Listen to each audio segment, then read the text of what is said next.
Day number 9 আমি জুড়েলি থেকে start করছি। এখান থেকে দেখাচ্ছে শিলিগুড়ি দূরত্ব 462 কিলোমিটার, 10.5 ঘন্টার মতো লাগবে। তো আমি আজকে শিলিগুড়ি যাব না। এখন বাজছে 8টা 4, আমার গাড়িতে দেখাচ্ছে 7টা 49। স্টার্ট করলাম 9 নাম্বার ট্রেন নেপালের জুড়েলি থেকে। জুড়েলি থেকে স্টার্ট করার পর অনেকক্ষণ গাড়ি চালিয়ে চলেছি, দাঁড়াইনি। এবার একটু দাঁড়াবো, কারণ একটু রেস্ট নেবো, একটু চাও খাবো। অ্যাকচুয়ালি যখন কমপ্লিট হয়ে যায় আমার গন্তব্য, তখন নিচের দিকে নামার একটু তাড়াই থাকে, ভিডিও পাতি একটু কম হয়।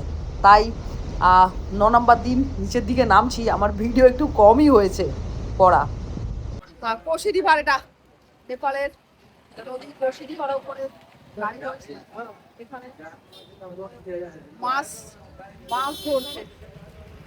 অনেকক্ষণ থেকে গাড়ি চালাচ্ছি, তাই একটু দাঁড়াতে হবে। সুন্দর একটা জায়গা দেখলাম এখানে, এটা হচ্ছে কোশি ব্যারেজ, কোশি নদীর ওপর তৈরি নেপালের। তাই এখানে দাঁড়িয়ে পড়লাম, একটু ভিডিও পার্টিও করছি। আর দেখি ওখানে একটা চায়ের দোকান দেখেছি, একটুখানি চা খাবো। তো থামলাম, অনেকক্ষণ পরেই থামলাম। এখানে মিনিট 10-15 দাঁড়াবো, তারপরে আবার আমি শুরু করে দেবো আমার জার্নি।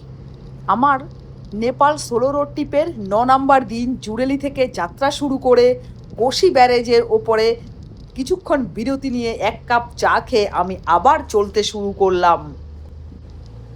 পাহাড়ি আঁকাবাঁকা পথ পেরিয়ে নেপালের বিখ্যাত কোশি নদী পেরিয়ে আমি চলেছি আমার দেশের দিকে। এখান থেকে ইন্ডিয়া মানে বর্ডারটা খুবই কাছে ছিল, একটা বর্ডার ছিল বিহার বর্ডার, যেটা আমি বিহার বর্ডারটা আমি যাইনি। বিহার দিয়ে আমি ঢুকবো না, আমি ঢুকবো আমাদের বেঙ্গলে শিলিগুড়ি হয়ে, কাকরভিটা হয়ে। তাই আমি আবার সোজা চলতে শুরু করলাম শিলিগুড়ির দিকে। যখন বেরিয়েছিলাম তখন দেখলাম জুড়েলি থেকে ইটাহরির দূরত্ব হচ্ছে 250 কিলোমিটার। তো আমি সাধারণত পাহাড়ি রাস্তা 200-250 কিলোমিটারই চালাই। তো আজকে আমাকে সম্ভবত থামতে হবে ইটাহরিতে গিয়ে। ইটাহরির দূরত্ব জুড়েলি থেকে প্রায় 250 কিলোমিটার। চলে এলাম আমার 9 নাম্বার ডে, আমি ফিনিশ করলাম ইটাহরিতে এসে। আমি শুরু করেছিলাম জুড়েলি থেকে, জুড়েলি ভিলেজ থেকে। এখন পুরো প্লেন নেমে এসেছি। দেখো আমার 9 নাম্বার দিন শেষ হলো, 5:30টার সময় আমি আমার জার্নি ফিনিশ করলাম ইটাহরিতে এসে।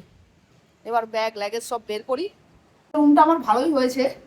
তো যাই হোক, এটা সিঙ্গেল বেডরুম আর দুটো রয়েছে, ওরা বলছে ডবল। 800 টাকা নেবে নেপালিতে। আমি আগে ফ্রেশ হই, বাপরে গায়ের মধ্যে বমি করে দিয়েছে। আজকে এক বিরক্তিকর অভিজ্ঞতা হলো, মানে পুরো হাতে, গায়ের মধ্যে না আর কি, পুরো হাতের উপর দিয়ে।